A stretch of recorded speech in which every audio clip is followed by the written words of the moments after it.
بہت پرانے زمانے کی بات ہے۔ بلند پہاڑوں کے درمیان ایک چھوٹا سا گاؤں تھا، جہاں لوگ سکون سے رہتے تھے۔ گاؤں کے قریب ایک بڑی اور اندھیری غار تھی۔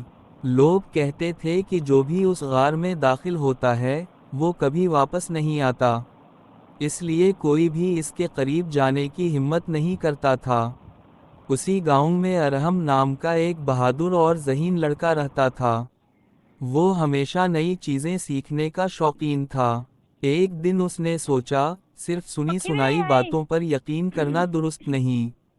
مجھے خود حقیقت معلوم کرنی چاہیے۔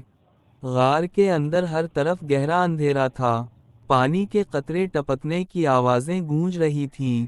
اچانک اسے کسی کے مدد کے لیے پکارنے کی آواز سنائی دی۔ وہ آواز کی طرف بڑھا تو دیکھا کہ ایک بوڑھا شخص پتھروں کے درمیان پھنس گیا ہے۔ ارحم نے پوری طاقت سے پتھر ہٹائے اور بوڑھے شخص کو آزاد کر دیا۔ بوڑھے نے مسکرا کر کہا، بیٹا، تم نے میری جان بچائی ہے۔ اب میں تمہیں اس غار کا راز بتاتا ہوں۔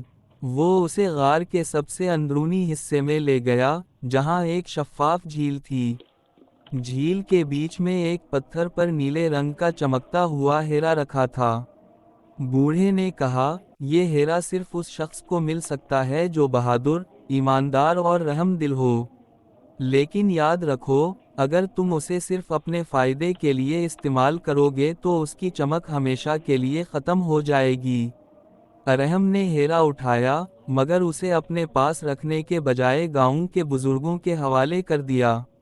انہوں نے اس ہیرے کو فروخت کیا اور اس رقم سے ایک اسکول، ایک اسپتال، نئی سڑکیں اور صاف پانی کے کنویں بنوائے۔ چند سال بعد وہ گاؤں پورے علاقے کا سب سے خوشحال گاؤں بن گیا۔ لوگ دور دور سے آتے اور کہتے، یہ ترقی ایک لڑکے کی نیکی اور بے لوث سوچ کا نتیجہ ہے۔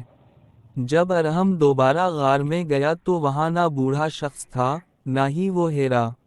صرف ایک تحریر دیوار پر لکھی تھی، جو دوسروں کی خوشی میں اپنی خوشی تلاش کرے، وہی دنیا کا سب سے امیر انسان ہے۔